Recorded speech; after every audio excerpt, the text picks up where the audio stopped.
in the bottom left with conservative, solid Protoss play. He is SK Telecom T1 Rain.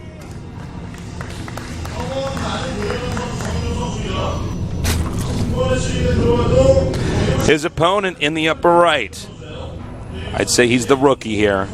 Can he do well in this series? He is CJN2 SonGDuri. Didn't really get to see He's his got my full posture. skill. This is like the exact posture I have when I play any game. That's true. That is the exact posture. The way his back is peeled away from the back of the chair. Yeah, I hunch forward. I basically look Blanca sitting in a computer chair. Yes, you do. Yeah. Very much so. Green and all. Green and all. Orange hair. My shoes and socks on. You can see I don't clip my toenails and the whole thing. Yes, that too. You know where I got that from? I was a lot of people don't know this, but there's a point in time when Apollo lived with me out in Korea, and we were playing. This is during the beta of Starcraft 2. We were hanging out like every day, and he was making fun of my feet because I hadn't clipped my toenails in a while, and then he was telling me I had the Blanca feet, and then. I was wearing girl socks at the time because I found these cool like socks. Yeah. It's cool design, but they're girl socks. I'm like, whatever, I'm going to buy these socks. And then at the same time, there was that song that came out. It was like, I can ride my bike with no handlebars. And he had the lyrics, you can wear girl socks with your Blanca feet. With your Blanca feet. That's cute. That's a long story, but that was a long it had to be put together. It was a nice one. I enjoyed it. So we have the cybernetic score. A wall in here at the entrance. You know, speaking of that wall in, this is quite smart of Rain because in game one he just goes for the gateway expand. But of course the gateway expand is countered pretty well by just a one base speed Zergling, which some people will just kind of roll a die and say like, I think you're going to do that and I think I can kill you with this. Yeah. So Rain, after showing a normal gateway expand, does a gateway expand walled off. So it's like, this is just a smart move. It adds that extra layer of defense. Well, Rain, I think one of the key factors when I think of Rain is I think of adaptation. That's true. He is constantly reacting to what his opponent is doing or playing, what strategy he's doing, how he's playing tactically. Rain is such a strong defensive player. You need to actually start watching Attack on Titan because I just want to be like, this guy is like Wall Maria or something like that. Like, this guy is a complete badass. He's like those guys in 300. He's got all his own. SonGDuri is Xerxes. Give me your land, and I will give you protection. Well, unfortunately, he hasn't done too well with that yet. No, no, he was not. Well, third base going up after getting that quick speed. Pretty much the same builds out of both these guys. In fact, like 99% the same out of both of them. Yeah. So we're going to have that same start. The thing is, I don't think Rain is even going to try to do a double round Zealot Warping somewhere. Because if you try to do something like that and it gets found, like when you have 3 Zealots, you're just like, oh, now the rest of my tech is a little bit slow, and now the Zerg has an advantage. Whereas if it doesn't get found, last game happens. Yeah. We have the mothership core out here now.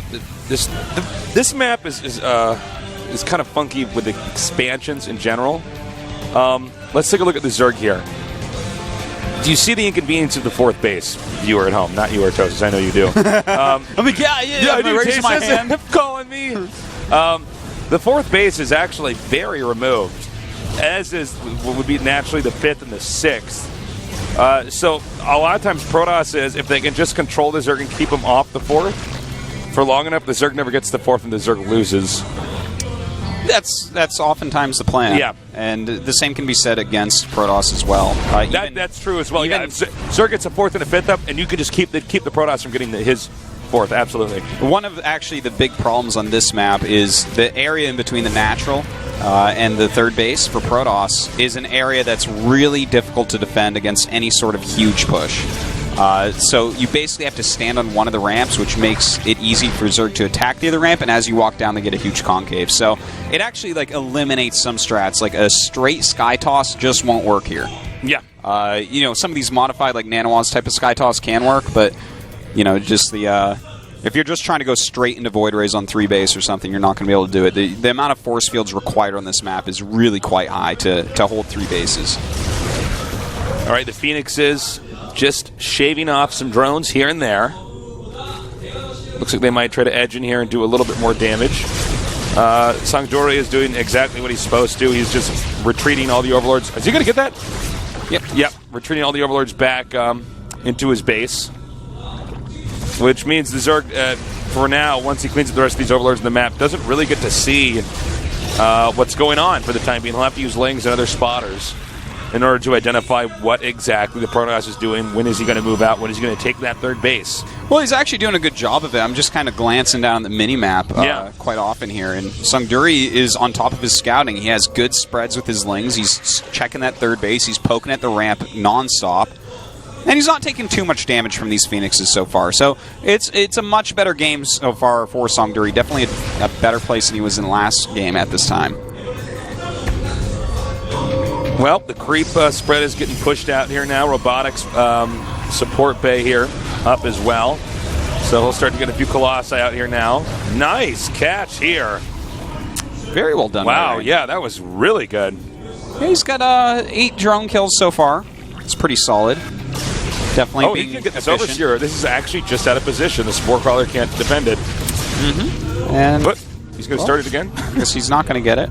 That was really confusing. You're definitely right. He could have. Did he think he got it or something and He then might backed have. off? Because that didn't make any sense. Yeah, he might have, or he might have thought it was just about to finish and he wasn't going to kill it, but he might have lost to Phoenix. I don't. It was just. I don't know. It was Yeah. a bit of a mistake. It's not the biggest deal in the world, so I guess we'll still let Rain be one of the best Protosses.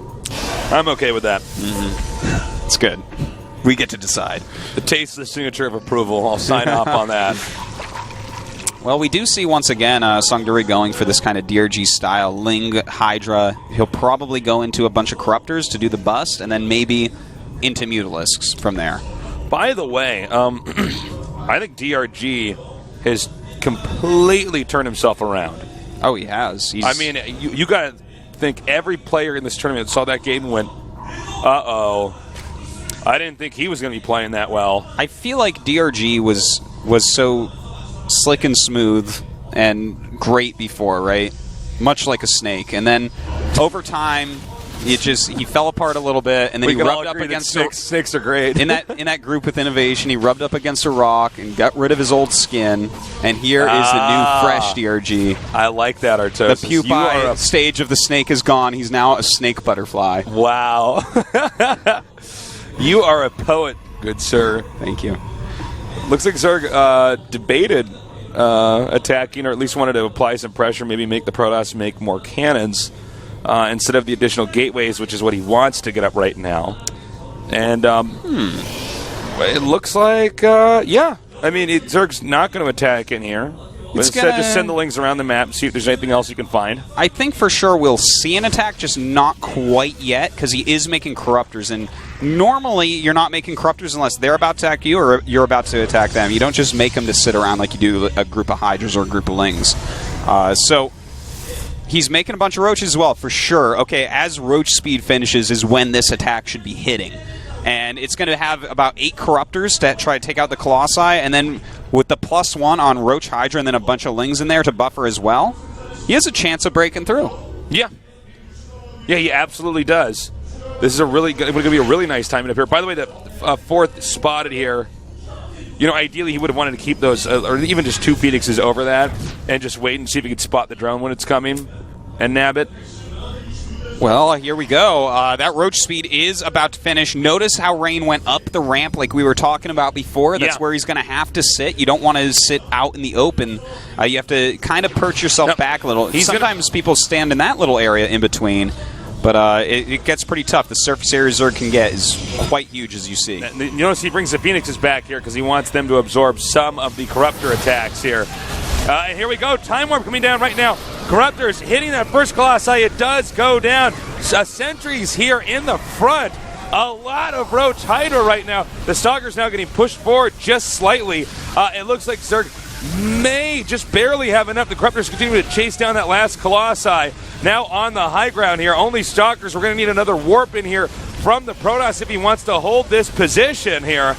This is a pretty gross one, Tasteless. Down goes that Colossi, starting to use these Phoenixes more. They've really helped out during this battle. In fact, he could clean up the rest of these Hydras and help on the Roaches as well. Yeah, if he has the Phoenixes here, and I think he could just barely make enough with the Warpins. It looks like we're going to have Swarmhost play, by the way, following this up. Nice kiting here with these Stalkers. This is exactly what he wants to do. But yeah, the Swarmhost play off the back of this could be too much to handle. Well, this is fantastic. SonGDuri is playing such a smart game, Tasteless, because think about it. Yeah. He made a bunch of Corruptors to go with this. First off, just doing a massive attack against Protoss on this map is smart because it is so hard to defend both bases.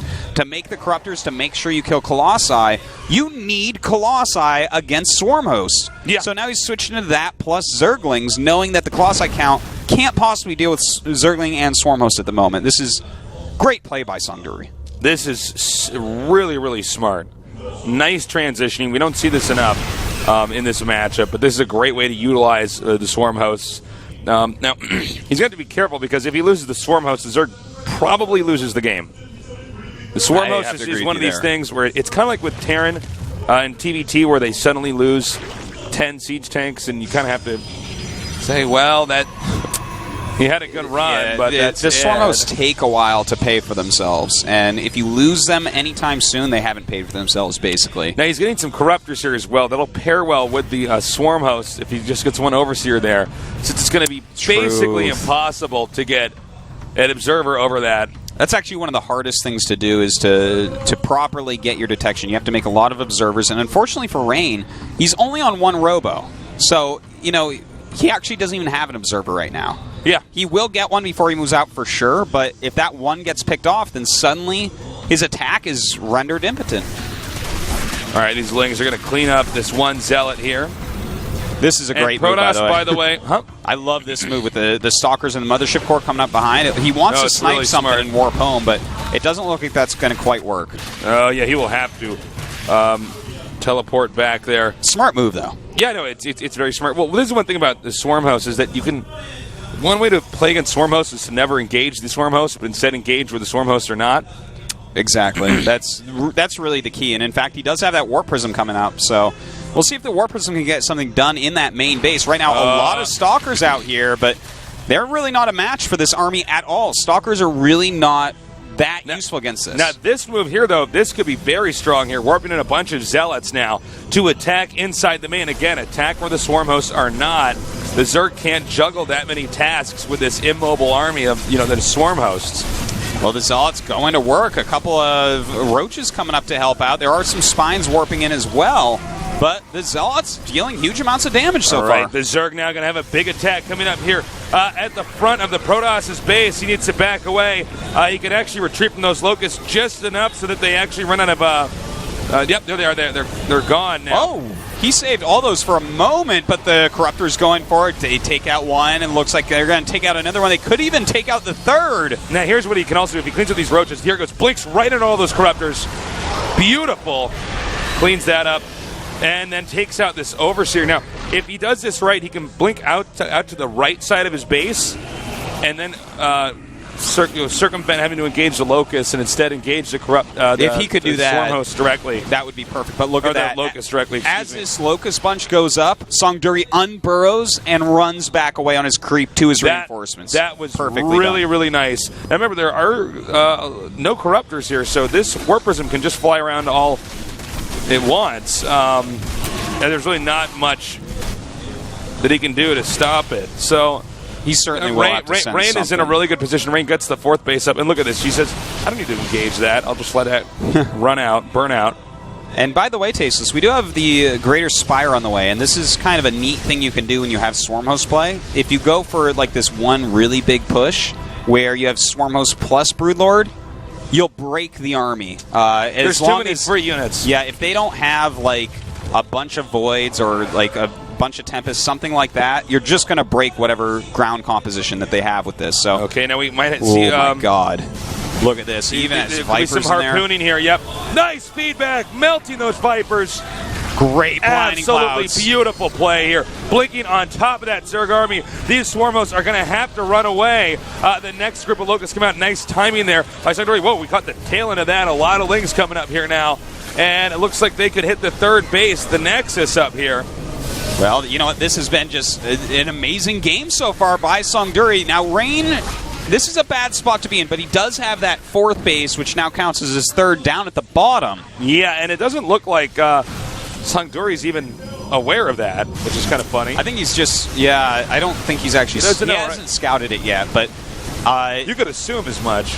He might even assume that could be true, but the fact of the matter is, after he killed those first few Colossus with his very first push early on, SonGDuri understands that if he continues to do really great attacks with the right unit compositions... Look at this blink microautosis. It's very nice. That is so nice. If...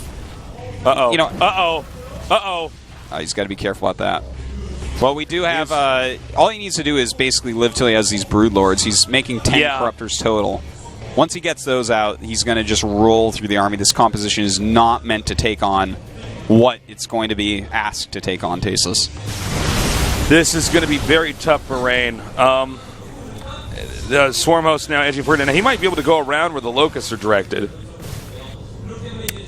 Well, the Locusts were spawned far away enough that they should be able to do any damage here. They should actually run out, unless I'm mistaken. Yeah, that's actually one of the most important things when playing against Swarm host style Zerg is to consistently push back creep, because that's one of the best ways to deal with Swarm hosts overall. Oh yeah, the amount of momentum they get on creep is insane. They just travel so much further. Okay, now Zerg max out here. This is the key moment for him to attack.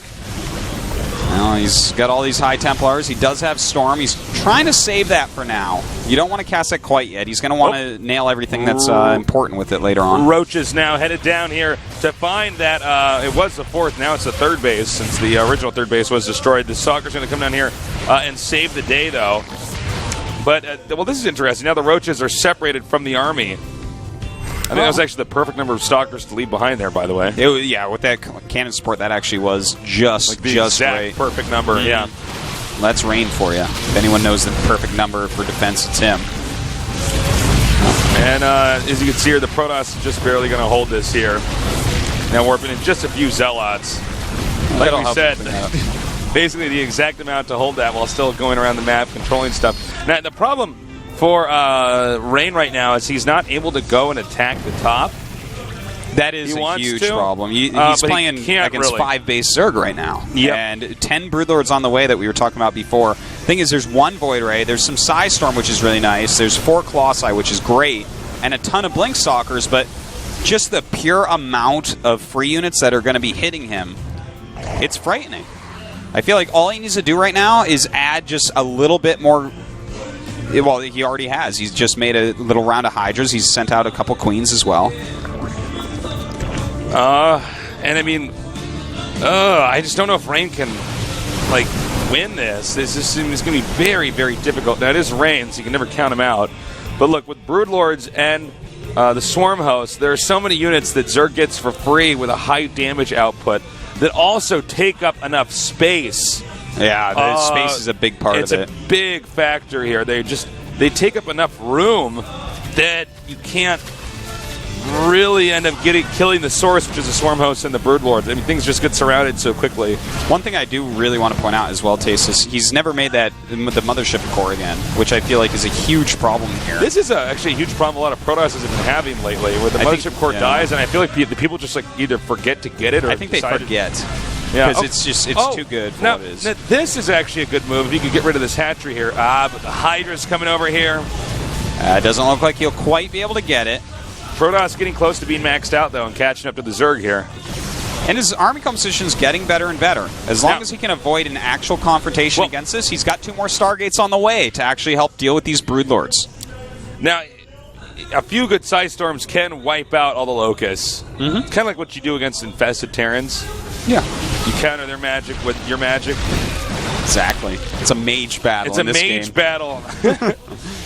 Now, it looks like finally he's actually opted to go around this army here. And it looks like there may be just enough Stalkers. Excuse me. Just enough. Oh, no, I'm sorry. He's actually going to go run down now. Because he has to save this base over here. He does have to save that. That's a little bit rough. He actually might end up losing it if we see some targeting going down. That's I wish that he had the mothership core in situations Yeah, if he like had a this. Nexus cannon, along Maybe with those warp zealots. his units down while the zealots are being hit. That as well, yeah. That's too bad. But oh my god, a 27 Mutalisk switch. Well, that's pretty awesome. And so far, we actually have +3 Mutalisk attack, so that's pretty gigantic. Also, Ultralisk Cavern on the way. I was going to suggest that he researches pathogen glands, as Void Rays are going to be something that could be scary in the future, but the Mutas will do fine for now. He's going to really pull them over the map. These Broodlords are being sent over here unprotected. I am curious to see how effective this is actually going to be, because he can just blink underneath this. The Void Rays are going to be a real issue here, Tasteless. He might be able to kill every single one. Huge mistake. It looks like the Mutas should be able to come up here and meet with the rest of the army, but that's a lot of Void Rays that Broodlords that were killed for basically nothing. Well, they got the Nexus, but yeah, that was a little bit dangerous. I think it was because of the base doesn't even have really minerals in it anymore, I don't think. It's getting pretty low, that's for sure. But after killing the other Nexus, that actually brought his income to basically 0. So now we're actually entering into what looks like it's going to be a base trade scenario, especially... Well, we do have a Mothership Core now. It's not with his army, though. Where is it? It's actually down there at the 4th. Yeah, where it just got destroyed. There it is. He probably wants to try to meet that up with his army. Doesn't want to lose it, obviously. You got to send these Archons under that? No. Okay, I was like... I hope not. I was like, if you have children watching now, tell them to cover their eyes, guys. Well, right now the Broodlords are forcing the base trade, but most of the units of SonGDuri are coming home to help fight. Now, also note this. Protoss at 395 here. That's not enough for a Nexus. That's very true. Close, but I mean, let's say he kills off this 4th and loops all the way back around. Oh, wait, no, now he's got 400. Okay, he's just got to hide those probes. He may kill this all off and then go back, or even try to send his probes out with his army. There's a lot of different ways he could play this. Has he evacuated the spine crawlers? To go under the let's see. army? You know what? He has a decent amount in the center, but he hasn't really formed them up in any particular way. So they aren't really going to be that effective in these ones and twos. Now the Broodlords are coming up here to engage this army, which I find questionable because the number of Void Rays here and the fact that Mutas aren't with him. It's true. It is kind of weird that he's just moving those across the map, because that's the one situation in which you're actually going to be able to get. Oh my god, he got... Oh my god, oh my god, he Psy Storm right there. That is like Psy Storm heaven. Psy Storm City. Damn. All right, well, he could continue to chase these down. They're not that fast and not on creep here. Wait, did he nuke his observer? No, he has a ton of observers. No, with his army, though. Yeah, you may have killed that one off. That's not good. I would storm that. Well, when those pop out, the Colossi actually probably end up killing them all. Oh, that's a good point as well. This is how Artosis kills his when he loses. Oh, Psy Storm's coming down now. There's so many Mutas. Well, the Mutas spread beautifully. That's just too many Mutas. Yeah, this is a very well played game. That was 36 Mutas. Well, wowzers. SonGDuri played like that was pretty textbook when you look at it, right? Yeah. He decided on this map it would be good to do a strong Roach, Hydra, Ling, Corruptor bust. It kind of worked. You know, he got all the Colossus. I would say that's a form of working for sure. It switches into something that you need Colossus and Observer for. Went back into the Corruptors. This was a perfect example of brilliant tech switching. Yes. Or even tech leaping. Exactly. Where you're in one tick that Protoss saying, oh man, he's making these swarm hosts, I gotta get Colossus, I gotta get these Stalkers out, get an Observer. And then, boom! I've switched into something else. Okay, now Broodlords are out. Protoss goes, okay, I gotta get these Void Rays out. Crap. And then you switch right into Mutas. Boom, Mutas. Yeah. And he was getting air attack like all game long, just because he knew this was probably going to happen. This is one of the best ways to play. The type of army that Protoss needs to beat one Zerg composition is not the same as another. For instance, if you're playing against Swarm Hosts, that is a completely different composition that you need than to play against Mutas. And by the way, that was probably the best way that SonGDuri could have played on a map like that. It was. With a good 3-base timing. The 4th is hard to get. You know? Really 4th is very hard to get. He did that really, really well. SonGDuri is in this. He is looking hot. He's looking great. That was standard play. There was nothing really gimmicky there at all. That was just solid. That was like... a great way to play Zerg. Rain probably thought he was going to do exactly what he did. Control-based Zerg. Yeah. The entire time. I think the only thing that even caught Rain off guard at all, that he didn't completely expect that game, was probably the mutas. Well, the mutas, that was a surprise. And, I think even at the end, we didn't realize they had that many mutas. When I saw this is what happens when you have those 5 bases, Yeah, I mean, all you need is the gas. Yeah. Don't really be mining as many minerals, just get that gas. But Rain made it very close for how much damage he took in the early game, losing that third hanging on. He was doing great against the Swarm House. That was some of the best Swarm House defense I've seen. Certainly. He really knows what he's doing, pushing that creek back, walking around the map a little bit. But, there were some missed opportunities in there as well. So Rain's going to have to play his absolute best game here. He does not want to go to that loser match because True is very dangerous and Kongho is very good. Kongho is very good. Not that True isn't very good, but Kongho is really good. He's pretty scary, man. Well, he's scarier than the boogeyman. You mean innovation? And we're going to get this game started pretty soon here. The map, again, is going to be Belshire Vestige. And I don't know. I was more confident Rain was going to win this before. But in that last game, SonGDuri looked pretty damn scary. He could end up taking this, absolutely. That is a distinct possibility. Okay, so the next map is Belshire Vestige. They actually had hosted the wrong map at first. That's what was going on. So it looks, it's time to get this going. Guys, by the way, tell your friends to come tune in here for the best show on earth, the GSL Kodas, with the best Starcraft 2 players ever here. With the best host, Taste Hostess.